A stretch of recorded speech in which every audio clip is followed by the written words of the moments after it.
even though she's not famous, you know, she was funny. So I got to keep my grandma. You're famous. Well, in our world, in our little Niche world, community famous is honestly, I would much prefer be niche community famous than like me too. A-list famous. Oh, I would never want to be like somebody who people stopped up. I'd like to leave my house. Yes, I want to go to Disneyland and not be, you know, yeah. But it is kind of cool because of TikTok and like Instagram and all that. Like some people do recognize me occasionally. It's just enough to not be bothersome and to still be like, really, you know, I am. Sometimes they're like, I feel like I know you are, and I'm like, no, you don't. You have me confused with someone else, and then they're like, oh, you look like this voice actor, and I'm like, oh my god, that's me. And one time I missed a flight.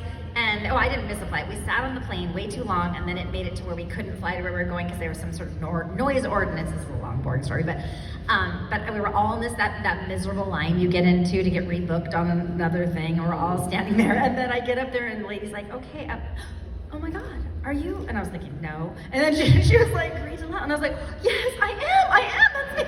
And she was like, you know what, I'm gonna rebook you. Just go down there and you can still get into a town near you. You know, it was like still an hour away from my house, but I was like, I'll take a $60 Uber over having to spend the night in Fort Worth. Yeah. So I ran and I was like, she's like, guys, I can follow you on TikTok. And I was like, thank you, TikTok. Whatever you are, I know you're like a spying organization or something, but whatever. Just get me to my house.